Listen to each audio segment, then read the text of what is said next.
Говорят, что местные здесь завтракают шампанским, а на сдачу покупают вертолеты. Сегодня мы проверим, чем на самом деле живет самый дорогой и желанный берег Европы. Мы заглянем за кулисы княжеской жизни, найдем дикие пляжи посреди гламура и узнаем, почему в крошечную деревушку на скале едут туристы со всего света. Это будет ярко, дорого и невероятно красиво. Добро пожаловать на Лазурку!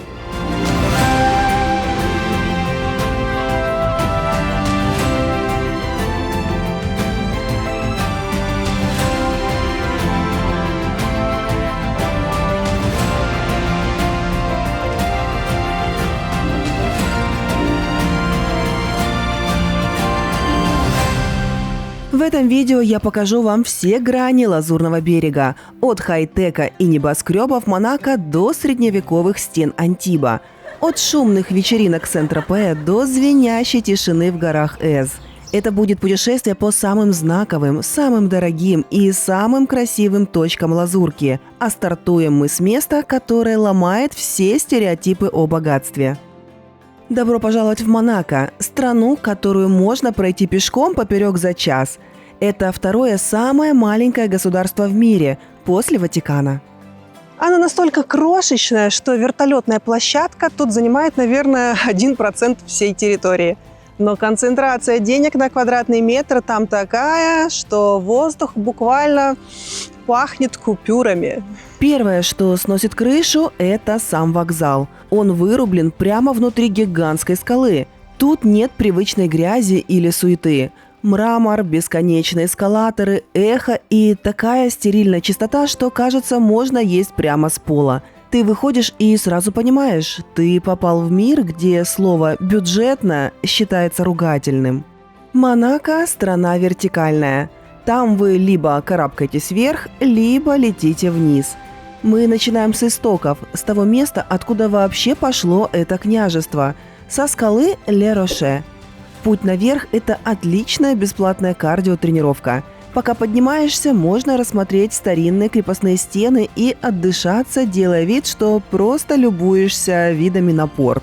А виды, честно говоря, такие, что забываешь про усталость. Внизу, как игрушечные, стоят белоснежные яхты, и вода такого цвета, что ее хочется выпить. На вершине нас встречает княжеский дворец. В городе Антиб я чуть позже покажу вам дачку Гримальди, а тут в Монако их основной дом, и живут они тут уже более 700 лет. Представляете, одна семья правит страной 7 веков. Это вам не какой-то авторитарный карлик из Мордора. Это настоящая монархия. Там живет действующий князь Альберт II. У местных есть примета. И если над башней развивается флаг, значит хозяин дома, варит кофе или подписывает указы. И если уехал, флага нет. Главный аттракцион здесь наблюдается в полдень. Ровно в 11:55 дня происходит смена караула. Зрелище абсолютно бесплатное, но очень пафосное. Карабинеры в парадной форме чеканят шаг так синхронно, будто они роботы. Оркестр играет, туристы снимают, солнце светит. Красота? Чувствуешь себя внутри диснеевского мультика про Золушку. Кстати, про настоящий Диснейленд. У меня на канале уже есть полноценное видео. Рекомендую тоже глянуть. По факту, дворец – это уже практически южная граница Монако. Дальше за ним прячется еще один небольшой парк да стадион. И, собственно, все. Конец географии. Страна-то реально микроскопическая. Поэтому предлагаю вам отличный план. Давайте просто пройдем все это государство пешком и с конца в конец, попутно собирая в свою копилку все главные достопримечательности. Недалеко от дворца можно прогуляться к садам Святого Мартина. Это удивительное место, находящееся на вершине отвесной скалы. Внизу бьется море, а вокруг вас тихий, тенистый парк с соснами, агавами и скульптурами. Здесь так тихо и спокойно, что хочется просто сесть на скамейку и никуда не спешить. Сады выводят нас к океанографическому музею, монументальному храму моря, который буквально вырос из скалы. Его директором долгое время был сам Жак-Ив Кусто.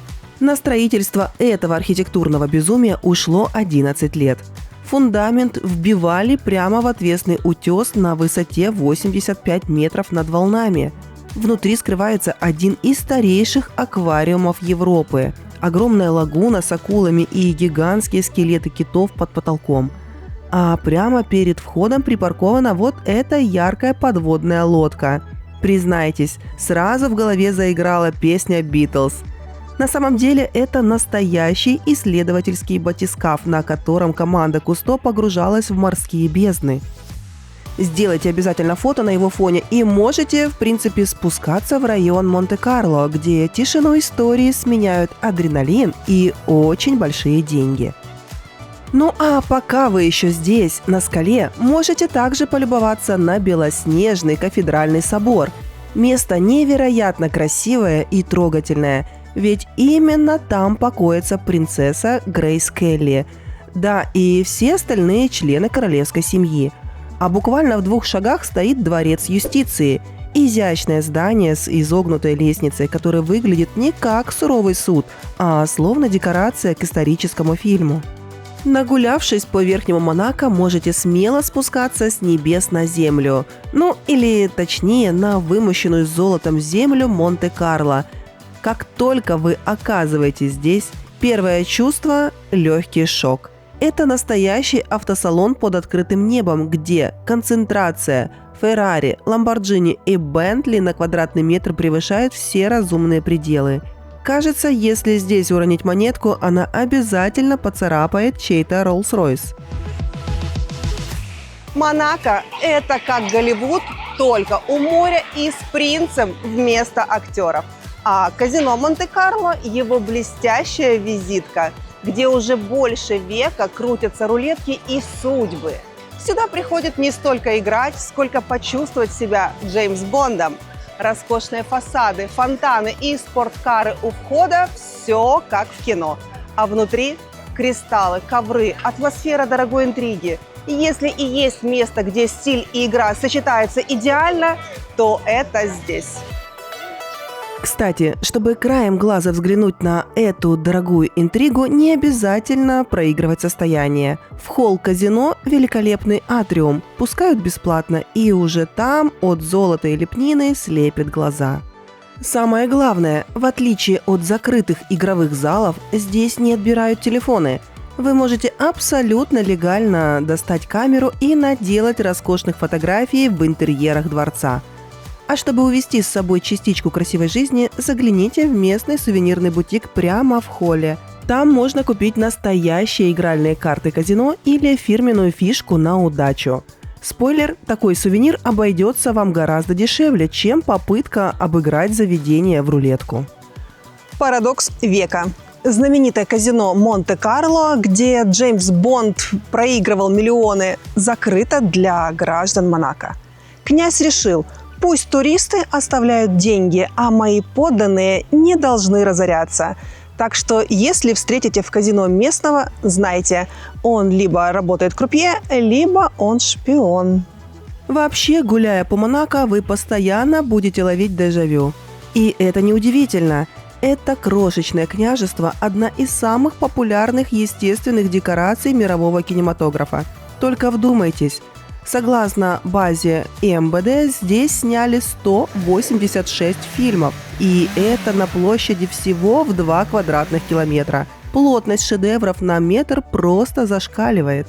Конечно, в первую очередь это франшиза об агенте 007.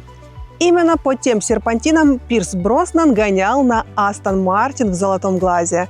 Фанаты Марвел точно узнают трассу Формулы-1, где Тони Старк в «Железном человеке 2» попал в эпичную заварушку прямо во время гонки. Ну и, конечно же, классика «Поймать вора» Альфреда Хичкока. Этот фильм стал буквально пророческим. Съемки влюбили голливудскую звезду Грейс Келли в Ривьеру. Она вернулась сюда через год на кинофестиваль и встретила своего принца. Так что Монако – это место, где кино не просто снимают. Здесь оно становится реальностью. А если обойти казино со стороны моря, то вы увидите еще одно невероятно помпезное и вычурное здание. Гранд-оперу Монте-Карло. Выглядит она, должна признать, просто грандиозно. И это не случайность. Ее строил тот же гениальный архитектор, что и знаменитую Гранд-оперу в Париже. Внутрь мы, конечно, не пойдем. Оставим это для вечерних выходов в бриллиантах и смокингах. Но полюбоваться ее роскошными фасадами со стороны определенно стоит. Ну а после того, как в глазах уже начинает рябить от всей этой лепнины и архитектурного пафоса, предлагаю немного выдохнуть и прогуляться по шикарному зеленому парку рядом. И здесь нас поджидает весьма нестандартный сюрприз. Среди идеальных газонов стоят две массивные бронзовые фигуры – Адам и Ева. Вы сразу узнаете этот пышный почерк. Это творение знаменитого колумбийца Фернандо Ботеро, который считает, что хорошего человека и скульптуры должно быть много. Ну а с работами этого автора мы уже знакомы с вами из Барселоны. Загадываем желание. Может быть, даже не одно. Окей.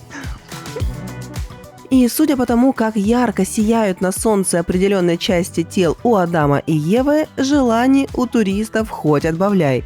Бронза натерта до золотого блеска.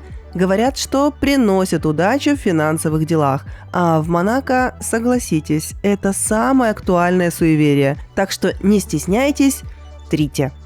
Тут же на набережной найдется несколько крутых смотровых площадок, где можно прогуляться, пофоткаться или просто подурачиться. И здесь нас ждет сюрприз. Под нами раскинулась красивая разноцветная крыша. Это крыша аудиториума Ренье III, которую украшает гигантская инстаграмная мозаика Гекса Грейс. Ее создал мастер оптических иллюзий Виктор Вазарелли. Этот ковер из ярких шестиугольников символизирует небо, море и землю. Но главная фишка в том, что выложен он из настоящей эмалированной вулканической лавы. Материал настолько прочный, что ему вообще нипочем местное палящее солнце и соленый бриз. Обязательно задержитесь здесь для фото. На фоне этого сочного оптического лабиринта и лазурной воды кадры получаются просто фантастическими. Ну а если позировать на камеру вам лень, можно поступить еще приятнее. Прямо здесь откупорить бутылочку холодного розе, устроиться поудобнее и просто понежиться под ласковым южным солнцем, наслаждаясь шумом волн и криками пролетающих чаек. Идеальный момент, чтобы поставить всю эту княжескую суету на паузу.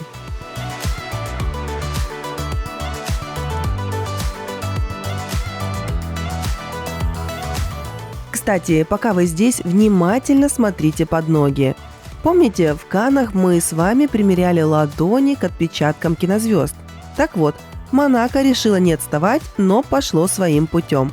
Здесь есть аллея чемпионов – Golden Foot, где увековечены не руки актеров, а ноги величайших футболистов. Очень любопытно найти там след Криштиану Роналду. Про него я вам уже все уши прожужжал на Мадейре. Но что поделать, если он вездесущ? Можно также примерить свою ногу к его следу или отпечатку Марадоны и почувствовать разницу. После того, как мы потерли все, что можно на удачу, организм прозрачно намекает, что духовной пищей сыт не будешь. И тут нам повезло. Прямо напротив казино находится легендарное кафе де Пари. Пройти мимо невозможно, да и не нужно. Мы с девчонками решили гулять так гулять. Зашли внутрь, чтобы просто выдохнуть и почувствовать этот вкус сладкой жизни. Интерьеры тут, скажу я вам, абсолютный восторг. Настоящий праздник эстетики, где все очень дорого и невероятно богато. Прямо на виду кипит работа на открытой кухне, а рядом гипнотизирует взгляд и роскошная витрина. Целые горы свежайших морепродуктов живописно разложены на сверкающем льду. Но главное место притяжения – это шикарный овальный бар в самом центре зала, над которым нависает массивная ослепительная люстра. Ощущение, что ты попала на закрытую вечеринку для миллионеров. Мы взяли бутылочку холодного просека, потому что в Монако время всегда подходящее для игристого. Классический луковый суп, который здесь готовят просто божественно, и нежнейший тартар. Ну и, конечно, салат. Посмотрите на эту красоту. Свежайшая зелень, хрустящие сухарики, яйцо и сочная курочка в панировке. Порции, кстати, совсем не французские. Они огромные. Сидишь, ешь, попиваешь просекко, а мимо проплывают туристы и проезжают Бентли. Ощущение, что ты сама стала героиней какого-то фильма. Кстати, важный лайфхак, пока мы не побежали дальше. Монако – это страна-лестница. Местность там дико холмистая. То круто вверх, то резко вниз. Если чувствуете, что ноги уже гудят и отказываются идти к следующей достопримечательности, не мучайте себя. Здесь отлично работают автобусы. Они чистые, прохладные, ходят часто и стоят копейки. Это легальный чит-код, чтобы сократить маршрут и не умереть на очередном подъеме. Мы пару раз воспользовались. Очень спасает. Так, а раз мы в кафе уже подкрепились, значит силы есть, и можно выбираться из уютного кафе на асфальт. И не простой, а легендарный. Вы же знаете, что Монако – это одна сплошная трасса Формулы-1. Гонки проходят прямо по городским улицам. Рядом с казино находится знаменитая шпилька Фермон. Это самый медленный, самый коварный и самый узнаваемый поворот в мире. Разворот на 180 градусов, где пилоты сбрасывают скорость почти до нуля. А чуть дальше дорога ныряет в знаменитый туннель. Пройтись по нему пешком – это отдельный вид удовольствия. Эхо там такое, что любой мопед звучит как истребитель. И знаете, даже если вы приехали не в дни гонки, не печальтесь. Достаточно просто встать на любом из этих поворотов и подождать пару минут. Вы обязательно услышите этот характерный низкий утробный рык. Дело в том, что местные мажоры и владельцы суперкаров просто обожают Монако. Они специально приезжают сюда, чтобы прокатить по легендарным поворотам, где ездил Сенна и Шумахер. Дать газа в туннеле, чтобы у прохожих заложило уши, и поймать на себе восторженные или завистливые взгляды пешеходов. Это такая местная ярмарка тщеславия. Тебя не просто должны видеть, тебя должны слышать. Глядя на этот бесконечный поток Ламборгини, невольно задаешься вопросом: а почему они все там? Почему крошечный кусок скалы размером с половину Центрального парка в Нью-Йорке притягивает стольких коррупционеров, олигархов, звезд спорта и просто богачей со всего мира как магнит? Думаете, дело в климате? Нет. Климат в соседней Ницце точно такой же. Дело в магии цифр. Главная цифра здесь – 0. 0% подоходного налога для физических лиц. Ну что ж, давайте разберемся, как так вышло, что в центре Европы существует легальная черная дыра для налоговых служб. Все началось в XIX веке. Княжество было бедным, буквально нищим. И тогдашний князь Карл III решил сделать ставку на азартные игры, которые во Франции были запрещены. Идея выстрелила так мощно, что казино начало приносить столько денег, что в 1869 году князь просто отменил налоги для жителей. Сказал: «Ребята, нам и так хватает, живите бесплатно». С тех пор сюда и потекли капиталы. Но почему же Франция, которая душит своих граждан налогами, терпит этот офшор у себя под боком? О, это была та еще драма. В 60-х генерал де Голь даже устроил блокаду Монако, выставив таможенные посты. Монако сдалось. Теперь привилегия 0 налогов не распространяется на граждан Франции. И если француз переедет в Монако, он все равно будет платить налоги Парижу. А вот для всех остальных итальянцев, британцев, украинцев – это рай. Можешь зарабатывать хоть миллиарды, живешь здесь и не платишь государству ни цента. Именно поэтому недвижимость здесь стоит космических денег. Средняя цена – 50 тысяч евро за квадратный метр. Крошечная студия, где кровать упирается в кухню, будет стоить пару миллионов. Покупка квартиры здесь – это не покупка стен, Это покупка входного билета в закрытый клуб, где никто не задает лишних вопросов, откуда у тебя деньги. А как же все дорогие машины? Почему их все регистрируют в Монако?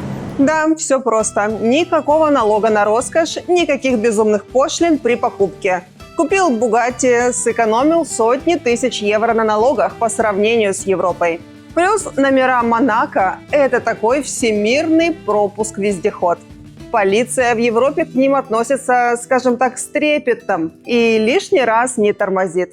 Так что в Монако это золотая клетка. Сейф с видом на море, где капиталы чувствуют себя в большей безопасности, чем в швейцарском банке. В общем, жизнь в Монако – это явно не для простых смертных. А вот приехать сюда на денек и прикоснуться к местным красотам – это запросто. Вот прям ощущается, что на Лазурном берегу даже воду с бювета подают в бокалах. Вот так атмосфера обязывает держать марку, даже если ты просто хочешь утолить жажду в летнюю жару. Но если от всех этих цифр, рева моторов, интриг и звона бокалов у вас начнется кружиться голова или проснется классовая ненависть, то у меня для вас припасен секретный оазис. Спрятанный среди бетонных небоскребов, буквально у кромки воды притаился настоящий японский сад. Это место как портал в другое измерение. Вы делаете шаг в ворота, и шум города выключается. Здесь нет золота, зато есть бамбук, черные сосны, каменные фонари и водопады. Этот сад очень личная история. Его создал князь Ренье III в память о своей жене, принцессе Грейс Келли, которая обожала японскую культуру. Проектировал его настоящий японский ландшафтный архитектор Ясуо Беппу, и он строгий традиционалист. Каждый камень, каждое дерево, даже мох – все привезено сюда специально и расставлено по законам дзен. Обязательно найдите пруд. Там живут огромные жирные карпы-кои. Наблюдать за тем, как они лениво плавают в прозрачной воде – лучшая медитация. Самое удивительное, что вход в этот уголок тишины абсолютно бесплатный. Это, пожалуй, единственное место в Монако, где душа отдыхает от погони за успехом. Глядя на этих безмятежных рыб, начинаешь по-настоящему понимать ритм жизни княжества. Здесь все построено на абсолютных контрастах. Только что ты глох от рева мотора в туннеле Формулы-1 и смотрел на ценники с 6 нулями. А спустя 10 минут сидишь в полной тишине под бамбуковой крышей. Монако умеет жить на максимальных скоростях, но при этом всегда оставляет вот такие секретные кнопки паузы. Ведь какой смысл зарабатывать все деньги мира, если у тебя нет времени просто остановиться у пруда и выдохнуть? А когда вы выдохнете и выйдете из сада, обязательно обратите внимание на архитектурное чудо по соседству. Это Маре-Терра, абсолютно новый эко-район Монако. Княжество настолько крошечное, что строить тут давно негде, поэтому власти решили в прямом смысле отвоевать землю у моря. Представьте себе 6 гектаров новенькой искусственной суши, на которой вырос этот футуристичный квартал. Главная звезда здесь – элитный комплекс Ля Ренцо на характерных V-образных опорах, спроектированный великим Ренцо Пиано. Выглядит все максимально зелено и стильно. Правда, ценники на квартиры в этих домах такие, что могут удивить даже привыкших ко всему местных олигархов. В общем, еще один классический монегасский контраст. Новейшие экотехнологии в упаковке из самого дорогого бетона в мире. Вообще, когда изучаешь Монако изнутри, понимаешь, что эта крошечная страна абсолютно уникальная аномалия, живущая по своим правилам. Взять хотя бы территорию. Княжество настолько плотно застроено, что нет ни одного фермерского хозяйства, ни клочка сельскохозяйственных угодий или даже естественного леса. Зато концентрация денег на квадратный метр бьет все мыслимые рекорды. Монако стабильно занимает первые строчки в мире по уровню ВВП на душу населения. Только вдумайтесь, по статистике, каждый третий житель здесь – миллионер. И, пожалуй, это единственное место на планете, где официально зафиксирован нулевой уровень бедности. Тут буквально нет бедных людей и трущоб. Естественно, такие космические капиталы нужно как-то охранять. И с безопасностью тут полнейший порядок. Я бы даже сказала, тотальный контроль. На каждые 70 человек в княжестве приходится один полицейский, а камеры видеонаблюдения покрывают практически 100% территории. Скрыться от них невозможно, зато это официально одно из самых безопасных мест в мире. Учитывайте это, если вдруг решите поснимать местную красоту с дрона. При этом своей полноценной регулярной армии у Монако нет. Есть только небольшая живописная княжеская гвардия. А если вдруг что-то случится, за военную защиту страны официально отвечает солидная армия Франции. И знаете, в такой безопасной, сытой и солнечной обстановке грех не жить долго и счастливо. Средняя продолжительность жизни монегасков почти 86 лет. Не последнюю роль в этом играют высочайший уровень здравоохранения и та самая полезная средиземноморская диета. Вот такая удивительная страна, где смешались французский шик, итальянский темперамент и абсолютно запредельные бюджеты. Ну и финальная точка, куда точно должен заглянуть каждый турист, это, конечно же, пляж. Если пройти еще немного вдоль проспекта, вы окажетесь на пляже Ларвотта. Многие думают, что в Монако купаются только в шампанском, но нет. Это отличный общественный пляж. Песок здесь, правда, привозной, белый-белый, как сахарная пудра, а в воде установлена специальная сетка от медуз. Расстелить полотенце здесь и искупаться с видом на самые дорогие апартаменты мира – это галочка, которую обязательно нужно поставить. Кстати, инфраструктура под стать району. Вокруг полно стильных заведений и роскошных пляжных клубов. Но огромный плюс Ларвотта в том, что это абсолютно бесплатный общественный пляж. Так что вам совершенно не обязательно арендовать шезлонг по цене хорошего ужина. Круто просто вдоволь поваляться на теплом песке под ласковым солнцем, наслаждаясь этим миллионным видом без малейшего ущерба для бюджета. Ну или как минимум можно, как мы, забраться на местный волнорез, достать из рюкзачка припасенный провиант и устроить импровизированный пикник с мини-фотосессией на фоне лазурного и весьма недешевого побережья. Кстати, забавно осознавать, что именно здесь, на этом самом пляже, ну или точнее на мысе за ним, проходит северная граница княжества. Вот так незаметно, буквально за одну короткую прогулку мы взяли и прошли насквозь целое государство. Делаешь еще пару шагов по песку и все, страна официально закончилась. Привет опять, Франция! Ну что ж, мы неплохо провели время, насмотрелись на жизнь миллионеров и, честно говоря, немного устали от этого бесконечного блеска, бетона и пафоса. Иногда после такой дозы роскоши хочется чего-то более простого, душевного и настоящего, и у меня есть идеальное решение. Пора прощаться с дорогущим Монако. Наше путешествие по Лазурке продолжается. Мы отправляемся в город, который очаровал Пикассо и где средневековые стены соседствуют с самыми дорогими яхтами в мире, но уже без аристократического пафоса. Встречайте уютный, творческий и невероятно харизматичный Антиб. 10 минут на электричке, даже музыку в наушниках переключить не успеете, и вы уже на месте. В старинном городе, наполненного крепостями, историей и, конечно же, искусством.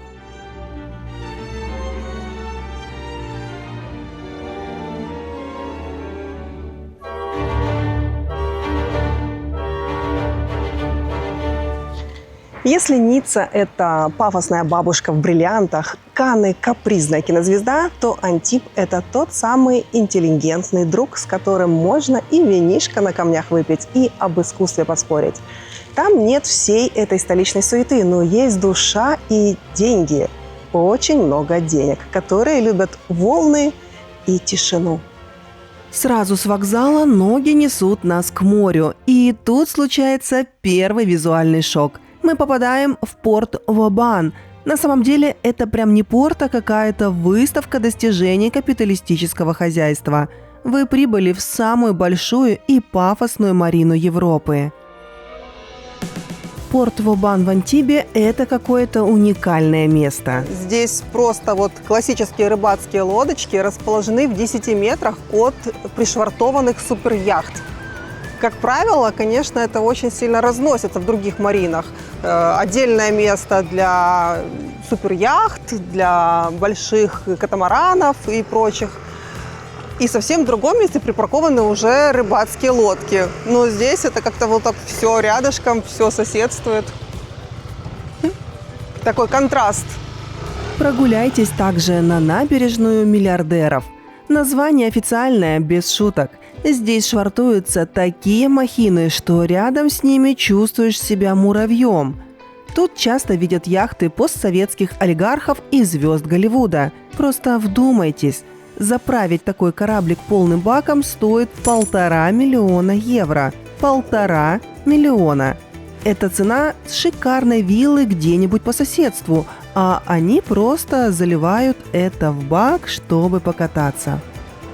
Всего каких-то пару миллионов, и это, быть может, станет вашим транспортным средством в изучении Лазурного берега. Вообще здесь в Антибе припарковано очень много, пришвартовано очень много яхт, и не таких больших, есть и поменьше, катамараны. И наверняка, если поставить задачу изучить побережье с моря, то найдется уйма вариантов для аренды. Ну, хватит считать чужие деньги. Пойдемте к высокому. На самом краю волнореза, свесив ноги в море, сидит он – кочевник. Это огромная 8-метровая фигура человека, сваренная из белых букв. Выглядит магически, особенно когда солнце проходит сквозь него, как через кружево. Автор – испанец Жауме Пленса. Хотел сказать, что мы состоим из слов и общения. Залезть внутрь скульптуры – святое дело. Стоишь внутри железного человека, смотришь на море через буквы и чувствуешь себя защищенным. Идеальное место, чтобы залипнуть на пару минут и сделать фото, которое порвет ваш Инстаграм. Стоя у кочевника и глядя через бухту, невозможно не заметить массивную крепость в форме звезды, которая возвышается на холме. Это знаменитый форт Карре. И это не какая-то красивая декорация под старину. Долгое время Антиб был приграничным городом, последним оплотом Франции перед вражеской, тогда еще итальянской Ниццей. Поэтому укрепляли ее на совесть. Форт – место легендарное. Здесь смешалась реальная история и кино. Во-первых, фанаты Бондианы сразу узнают эту локацию. Именно здесь находилась база злодея Ларго в фильме «Никогда не говори никогда», где Шон Коннери бегал по местным стенам. Во-вторых, история тут еще круче кино. В 1794 году в казематах этого форта сидел под арестом молодой генерал Наполеон Бонапарт. Он провел здесь около 2 недель в ожидании казни, чудом избежал гильотины и, возможно, именно глядя в маленькое зарешоченное окно форта, обдумывал свои будущие завоевания. Сходить туда на экскурсию стоит однозначно. Вид с крыши форта на порт и старый город просто фантастический. А прямо у подножья крепости раскинулся пляж Форт Карре. В отличие от песчаных бухт в центре, здесь крупная галька, но у этого места есть свой шарм. Тут гораздо меньше туристов, сюда доходят только свои. Плюс плавать с видом на средневековый бастион и снежные шапки Альп вдалеке – это отдельный вид эстетического удовольствия. Но да ладно, попляжиться мы сегодня еще успеем. В Антиб мы прибыли за старинной атмосферой и эмоциями, а потому возвращаемся к порту и идем штурмовать старый город. Но прежде чем нырнуть в лабиринт улиц, порекомендую на секунду остановиться у мощных крепостных стен. Антиб – город древний, ему больше 2500 лет. Его основали греки и назвали Антиполис, что переводится как «город напротив». Напротив чего? Напротив Корсики или другой версии напротив Ниццы. Веками это был город-солдат. Король Людовик XIV прислал туда своего лучшего военного инженера Вабана, чтобы тот превратил город в неприступную цитадель. И гуляя там, ты физически ощущаешь эту мощь. Лучший способ это прочувствовать – пройтись по променаду Амираль-де-Грасс. Это дорога, которая идет прямо кверху старинных крепостных стен вдоль моря. Компанию в этой прогулке вам обязательно составит местная крылатая мафия, упитанные и невероятно вежливые чайки. Они здесь полноправные хозяева. Ребята, они в целом милые, и их даже можно покормить с руки, если не боитесь остаться без пальцев. Но их дружелюбие мгновенно испаряется, если вы опрометчиво решите запустить свой любименький дрон поснимать красивые виды. У этих пернатых работает своя суровая система ПВО. Они быстро и доходчиво объяснят вашей технике, кто на самом деле контролирует воздушное пространство над Антибом. Это, пожалуй, самая красивая прогулочная улица города. С одной стороны у вас теплые камни старого города, с другой – синяя бездна, о скалы бьются волны, а брызги долетают прямо до лица. Именно здесь, прямо на стене над морем, зависла совершенно сумасшедшая скульптура «Вызов». Это бронзовый атлет, который балансирует на тонюсенькой балке в шаге от падения в пропасть. Выглядит так, будто он либо достиг высшего уровня дзена, либо пытается эффектно сбежать от тех самых агрессивных чаек. В любом случае, на фоне бескрайней синевы этот парень смотрится просто эпично. Мимо точно не пройдете. Именно здесь, в стенах, сохранились старые жилые дома. Это не музейные экспонаты. Там реально живут люди. Прямо под крепостными стенами, буквально в 2 шагах от порта, притаился пляж Гравет. Это такой классный местный секретик. Представьте, вы гуляете по самому центру города, вокруг сплошной камень и брусчатка, ныряете в совершенно неприметную арку в стене и бац, вы уже на песочке. Пляж крошечный, в форме подковы, со всех сторон зажат высоченными средневековыми стенами. Благодаря такой защите ветра тут не бывает в принципе, а вода прогревается моментально. Поэтому купальный сезон здесь местные начинают открывать еще весной. Публика здесь собирается под стать горячему антуражу. Девочки вовсю выгуливают новые эффектные купальники, а парни активно меряются тестостероном, устраивая на песке эдакие битвы гладиаторов на потеху всему пляжу. Единственный минус – лежать тут порой приходится практически друг у друга на головах, словно в маршрутке в час пик. Но эта бешеная энергетика точно того стоит. Если попетлять по узким улочкам в другую сторону от пляжа, то рано или поздно упретесь в фасад, который невозможно не заметить. Это кафедральный собор Антиба. Он выглядит очень вкусно, как десерт. Фасад выкрашен в теплый терракотовый цвет с белой лепниной. Итальянское барокко во всей красе.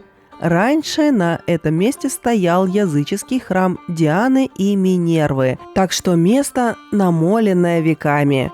Внутри царит полумрак и прохлада. Прекрасное место, чтобы спрятаться от жары лазурного побережья. В соборе установлен необычный деревянный алтарь XVI века. Резчики изобразили на нем пейзаж Антиба того времени. То есть можно увидеть, как выглядел город 500 лет назад, пока молишься. Весьма оригинально.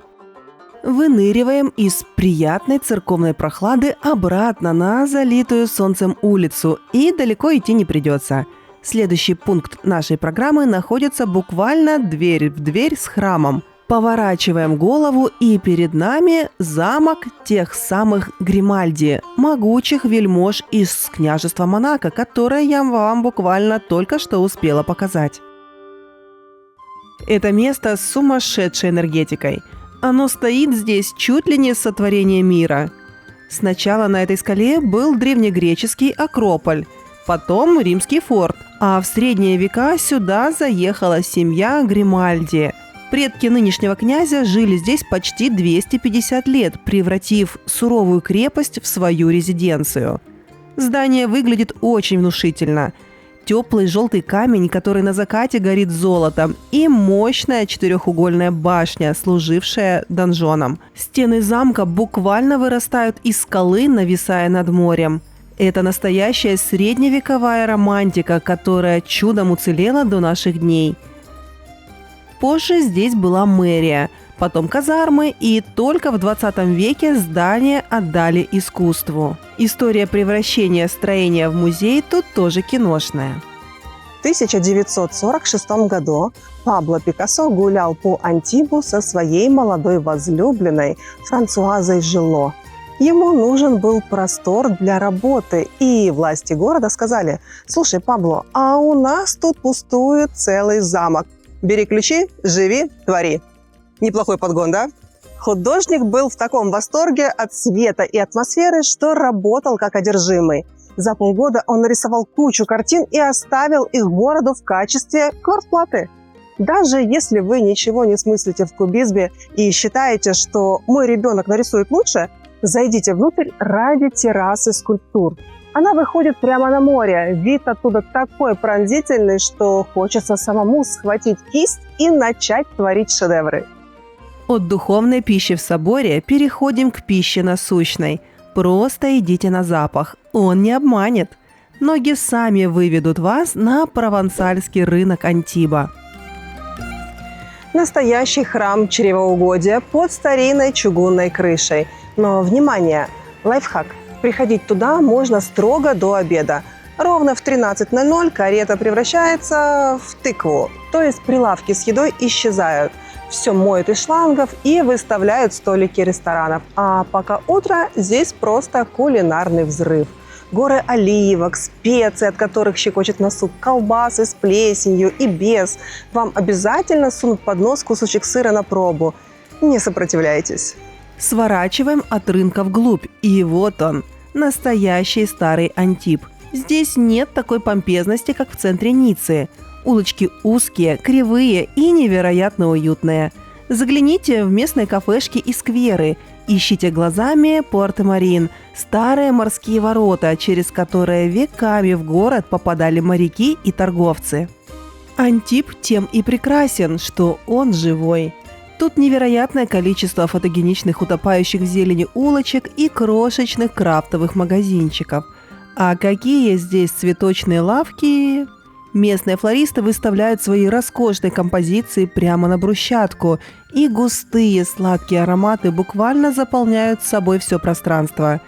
Здесь между бутиками с дорогим льном и галереями художников все еще висят на веревках простыни. Местные бабушки обсуждают цены на рынке, а запах свежего хлеба смешивается с запахом моря. Рано или поздно этот каменный лабиринт выведет вас на национальную площадь, бьющееся сердце старого города. В ее центре возвышается та самая мраморная колонна, подаренная королем Людовиком XVIII в награду за то, что упрямые горожане выдержали осаду и наотрез отказались сдаваться Наполеону. Сейчас же вокруг этого исторического монумента кипит самая расслабленная курортная жизнь с непременным звоном бокалов на летних террасах. Если вы ищете место, где одновременно можно погулять по средневековым улочкам, вдохновиться искусством и позавтракать с видом на яхты, вам в Антиб. Этот город словно собрал в себе все лучшее от Лазурного берега. Старый центр с рынками и кафе, мощеные улочки, по которым хочется бродить вечно, замок с музеем Пикассо и, конечно, берег с видами, как с обложки журнала. Добавьте к этому пляжи, прогулки вдоль мыса и атмосферу настоящего южного уюта, и вот оно – идеальное место для тех, кто хочет не просто отдыхать, а жить красиво. Антиб для меня – это город с высоким правильным ритмом. Он не страдает звездной болезнью, как соседи, но свой статус знает отлично. Здесь совершенно безумный, но классный микс. За средневековыми стенами прячутся суперяхты, а история Наполеона смешалась с красками Пикассо. Сюда едут не за тем, чтобы поставить дежурную галочку. Сюда едут жить. Так что если от гламура уже рябит в глазах и хочется почувствовать настоящую уютную Францию, бросайте якорь в Антибе. Ну что, мы насладились искусством и прованским уютом в Антибе, но теперь пора повышать градус светской жизни до максимума. Мы отправляемся на самый запад, в легендарную рыбацкую деревушку, которая стала мировым символом гламура, кино и бесконечного праздника. Готовьтесь к пробкам, шампанскому и встречам со звездами. Нас ждет Сен-Тропе. И тут сразу важное предупреждение по логистике. Если до этого я пела дифирамбы электричкам, то Сен-Тропе – это как раз та локация, где вам не помешает взять авто. Электричка тут вас уже не спасет. Железнодорожная ветка просто не доходит до города, она обрывается в Сен-Рафаэле, а дальше либо трястись на автобусе, либо плыть на кораблике. Поэтому машина там не блажь, а необходимость. Но будьте готовы, в сезон единственная дорога, ведущая в город, превращается в филиал ада на земле. Пробки здесь такие, что люди успевают познакомиться, влюбиться и развестись, пока стоят в заторе на въезд. Местные шутят, что вертолет здесь не роскошь, а единственное средство передвижения, чтобы не опоздать на ужин. Но почему? Почему все так рвутся в эту бывшую рыбацкую деревушку? Феномен Сен-Тропе уникален. Еще в начале 20 века это было тихое место, которое любили художники, пуантилисты за особый свет. Город смотрит на север, поэтому свет здесь мягкий. Но настоящая бомба разорвалась в 1956 году. Туда приехала юная Бриджит Бардо сниматься в фильме «И Бог создал женщину». Фильм стал культовым. Бриджит – секс-символом эпохи, а Сен-Тропе моментально превратился в мировую столицу богемы. Хотите почувствовать себя кинозвездой 60-х? Надевайте бикини, шляпку и делайте вид, что прячетесь от папарацци. С тех пор формула не меняется. Летом здесь самая высокая концентрация звезд-миллионеров и тех, кто хочет на них посмотреть. Это город-праздник, город-миф, где шампанское льется рекой даже на завтрак. Сердце этого безумия – Старый порт. Это главная сцена города. Здесь принято гулять в стиле «Матью-вью» – «Посмотри на меня». С одной стороны набережной пришвартованы многопалубные яхты размером с пятиэтажку. С другой сидят люди в кафе и оценивают тех, кто сходит с этих яхт. Конечно же, антураж вокруг абсолютно под стать месту. На соседних улочках плотно выстроились бутики всех мыслимых люксовых брендов, где витрины сверкают не меньше, чем бриллианты на самих отдыхающих. Ну и куда же без роскошного автопарка?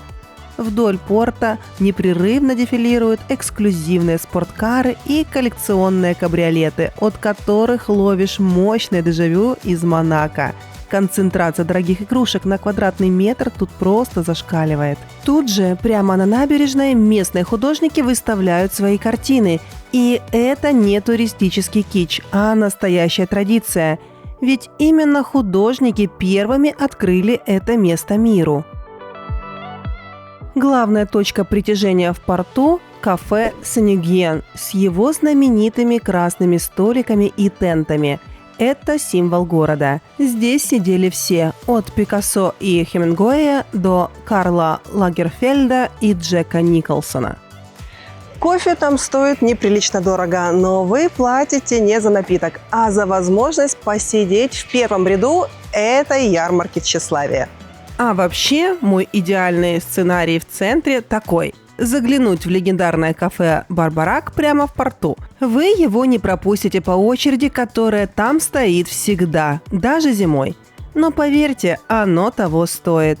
Их йогуртовое мороженое или сорбеты – это просто отвал всего. Берете заветный рожок, выходите на набережную, садитесь на парапет, свесив ноги к воде и просто смотрите, как солнце садится за мачты яхт, окрашивая все в золото. В такие моменты понимаешь, что магия у этого места все-таки есть.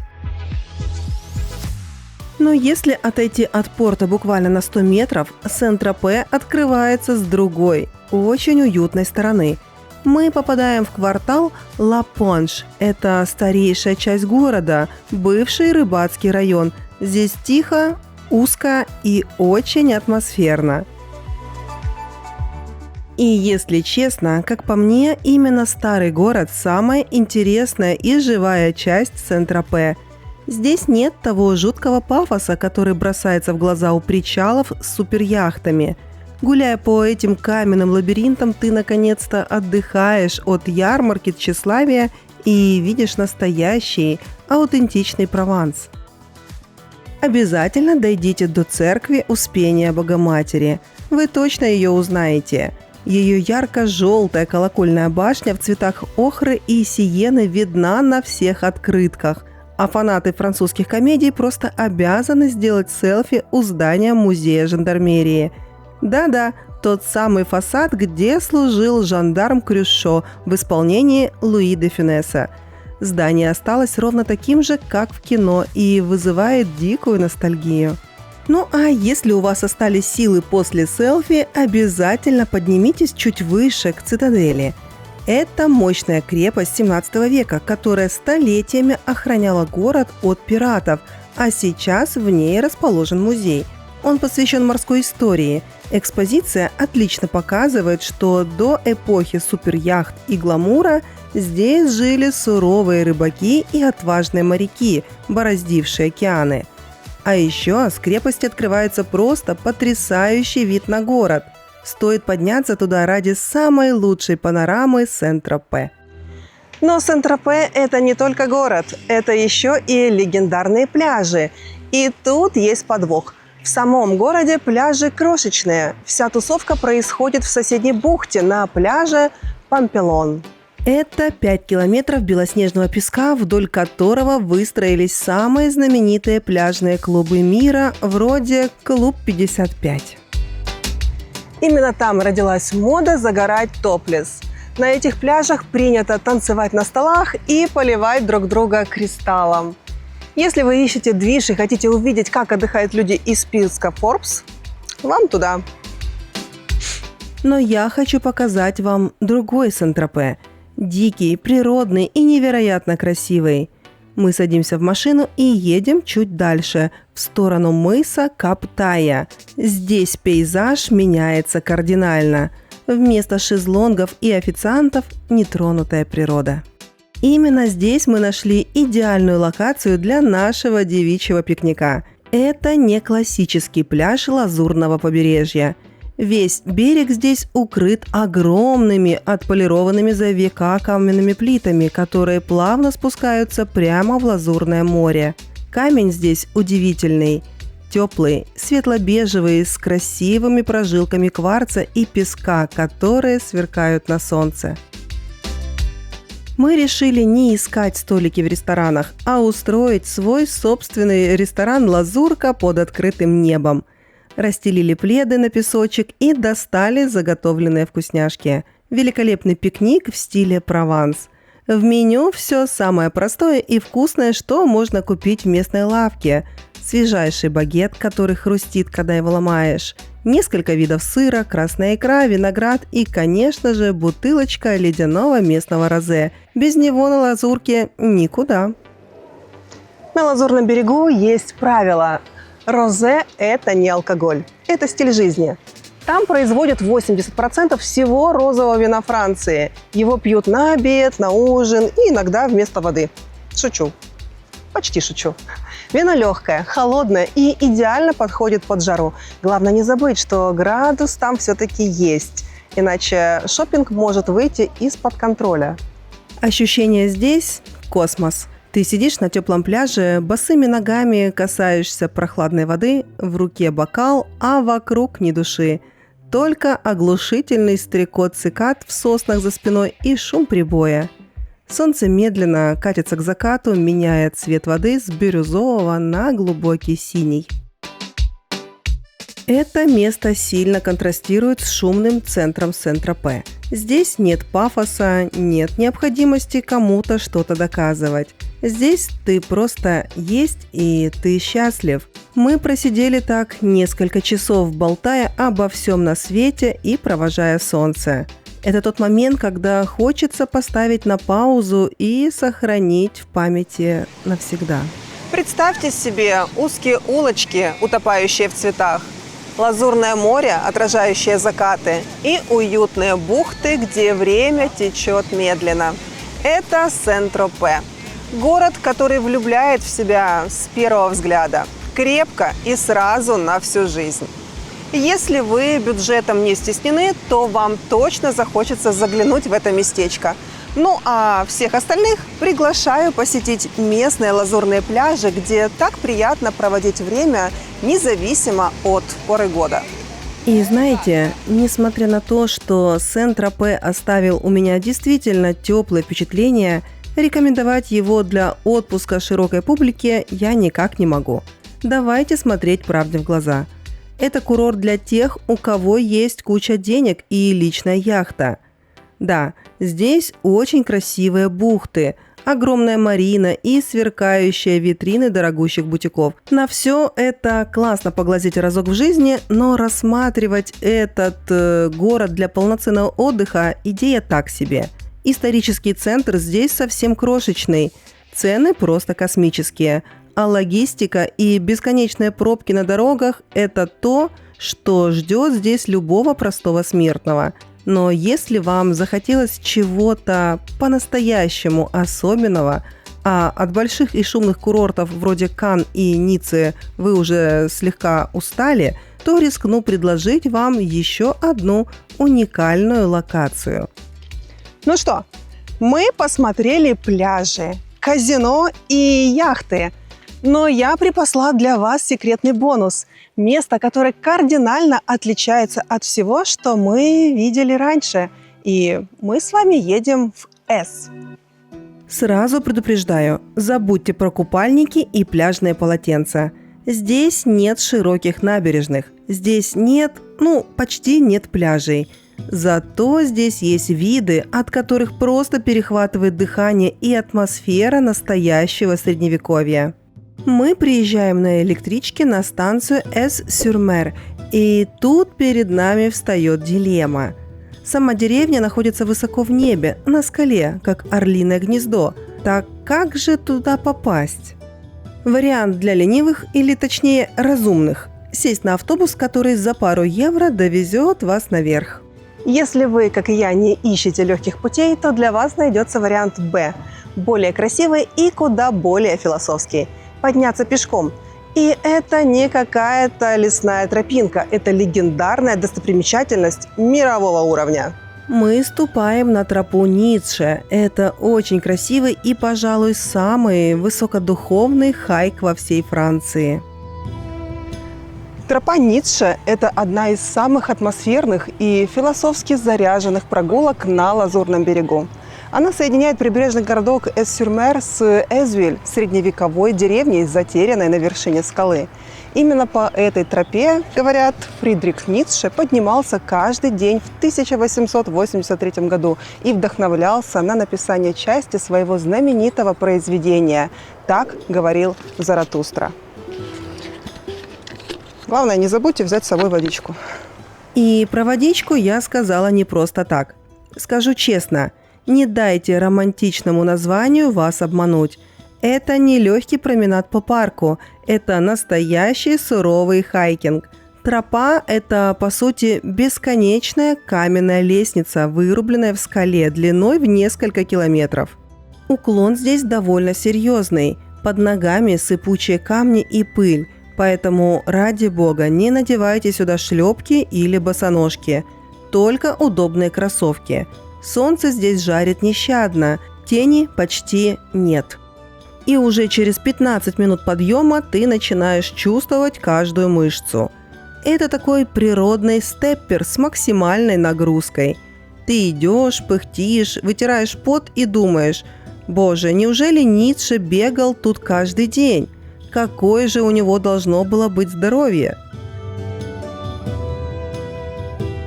Я не знаю, какое бы творение я написала, если бы каждый день поднималась по этой тропе. Спускаться еще, ладно, но подниматься...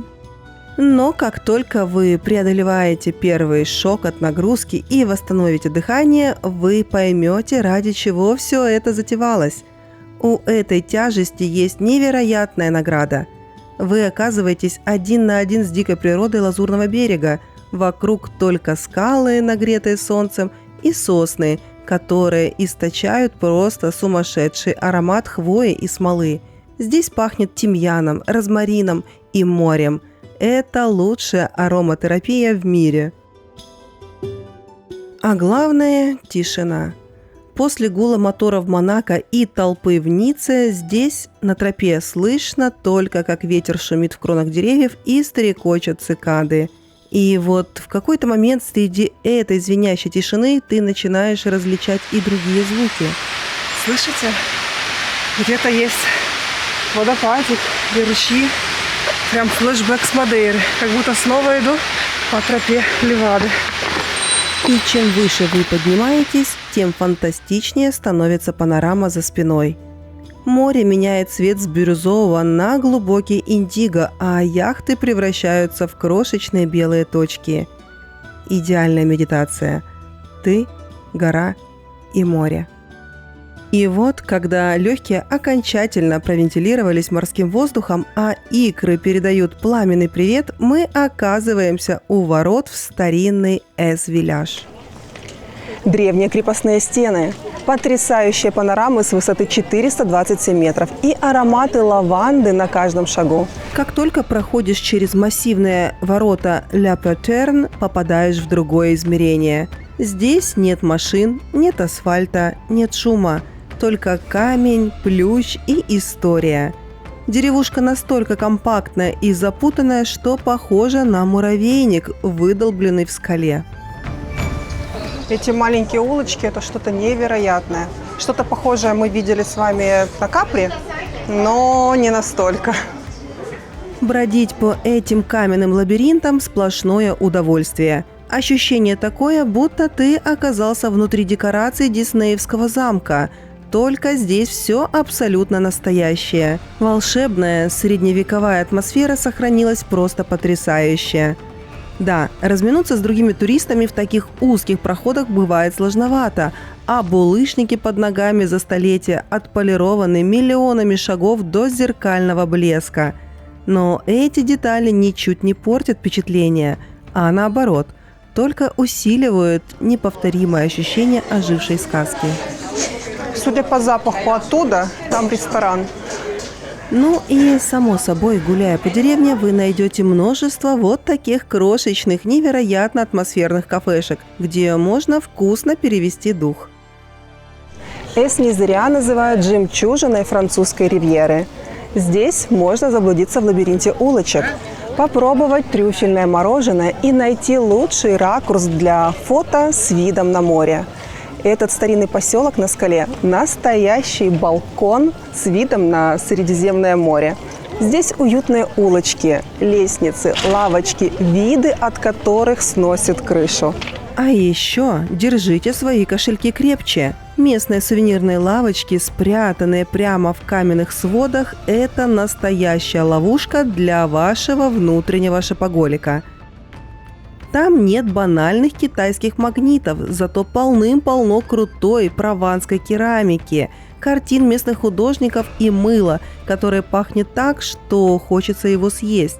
Заходишь туда буквально одним глазком посмотреть, а через 5 минут выходишь с пакетом всякой красоты, судорожно прикидывая, как теперь запихнуть все это великолепие в чемодан. Уйти отсюда с пустыми руками – миссия невыполнима. Ну а после того, как выдохнешь от каменных ступеней, начинаешь невольно задумываться вопросом, кому вообще пришло в голову строить город так высоко? Неужели им нравилось таскать воду и продукты на горбу на 400 метров вверх? Конечно, нет. Все дело в страхе. И в средние века жить у моря было, мягко говоря, небезопасно. Побережье кишело пиратами и сарацинами, которые воровали все, что плохо лежит, включая местных жителей. Поэтому люди поступили логично, забрались туда, куда пиратам лезть будет просто лень. Так и появилось это Орлиное гнездо. Кстати, даже само название Эз – это отдельная загадка. По одной из легенд оно произошло от имени древнеегипетской богини Изиды.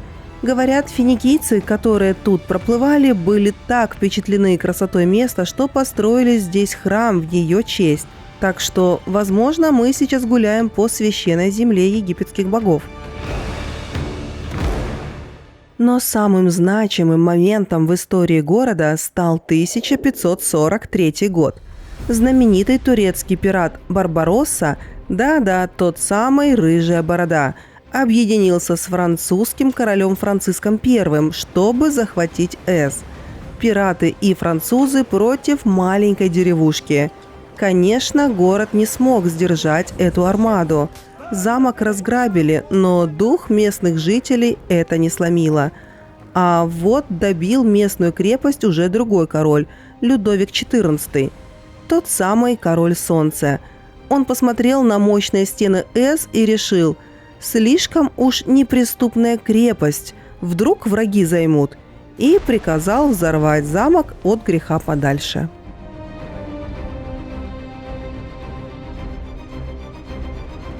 Именно поэтому на вершине сейчас руины, где растут кактусы, а жители со временем спустились к морю, оставив нам средневековую сказку. Но кое-что уцелело и до сих пор напоминает о былом величии. Гуляя по этому каменному лабиринту, вы обязательно увидите здание, которое выбивается из общей серой гаммы. Это церковь Успения Богоматери. Ее построили в XVIII веке, и она сияет своим ярко-желтым неоклассическим фасадом. Если будет открыто, стоит заглянуть внутрь. Там очень богатый барочный интерьер, который создает удивительный контраст с суровыми крепостными стенами снаружи.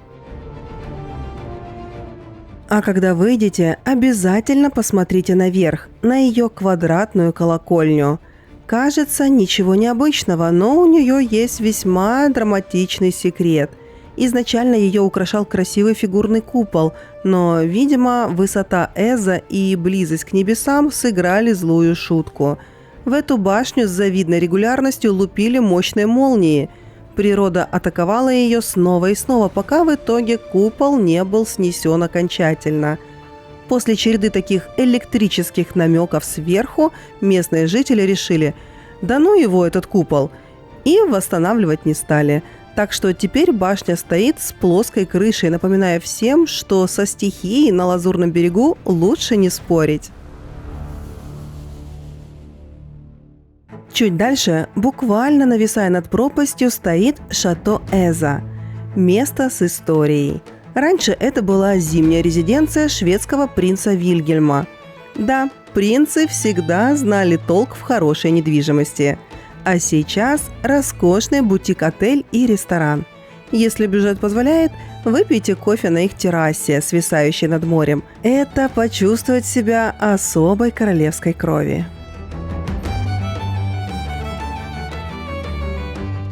Но мы не останавливаемся. Мы идем выше, в самую макушку скалы, где на руинах древней средневековой крепости разбит знаменитый экзотический сад. Вход платный, около 7 евро, но поверьте, это лучшая инвестиция в ваши эмоции. Здесь собрана невероятная коллекция кактусов и суккулентов со всего света, от Мексики до Южной Африки. Колючие зеленые гиганты на фоне бескрайней синевы моря выглядят сюрреалистично. Загляните в местные лавки с духами, зайдите в старинную церковь и обязательно дойдите до экзотического сада на вершине. Вид отсюда как открытка с другого мира. Идеальное место, чтобы вдохнуть романтику Лазурного берега на полную. С этой точки видно вообще все. От Сент-Тропе на западе до Италии на востоке. В ясную погоду можно разглядеть даже Корсику. И финальный аккорд нашего путешествия по этой уникальной высокогорной деревушке – это погружение в царство ароматов. У подножья Эс-Виляж находится историческая фабрика знаменитого парфюмерного дома Фрагонар. Такое оборудование, как в фильме «Парфюмер». Вход сюда бесплатный. Вам покажут огромные металлические чаны, где из тонн лепестков добывают драгоценные масла. Объяснят разницу между духами и туалетной водой и устроят настоящий тест-драйв вашему обонянию. Ну и, конечно, бутик. Уйти оттуда без маленького золотистого флакончика с ароматом мимозы или ночной красавицы практически невозможно. Это лучший сувенир, который будет пахнуть вашим путешествием по лазурному побережью Франции еще очень долго. Мы объездили практически все лазурное побережье, гуляли по шумным набережным, разглядывали сверкающие витрины Монте-Карло и любовались помпезными дворцами. Но, признаюсь честно, после всей этой блестящей суеты именно эта крошечная, спрятанная высоко в скалах средневековая деревушка запала мне в душу сильнее всего. Здесь совершенно иная, глубокая и потрясающая атмосфера. Эс оказался самым аутентичным, искренним и настоящим городком на всем нашем пути. Это подлинная жемчужина побережья и та самая идеальная финальная вишенка на торте нашего маршрута. Друзья, наше видео по Лазурному берегу подошло к концу. Но уверена, эти места останутся в вашем сердце навсегда. Здесь каждый город, каждый пляж, каждый закат – это отдельная история, которую хочется переживать снова и снова. Пусть Ницца подарит вам вдохновение, Канны – каплю гламура, а Монако – вкус роскошной жизни. Не забывайте, Лазурка – это не просто курорт, а состояние души, где даже обычная прогулка превращается в маленькое приключение. Обязательно сохраните этот маршрут, он пригодится вам для будущих путешествий. А если вам понравилось видео, то ставьте лайк и подписывайтесь на канал. Впереди еще много удивительных мест. И до встречи в новом увлекательном путешествии.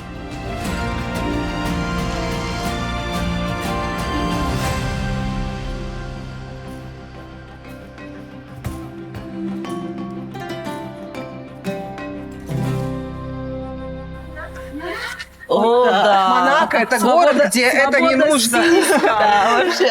Лифчики это для слабаков.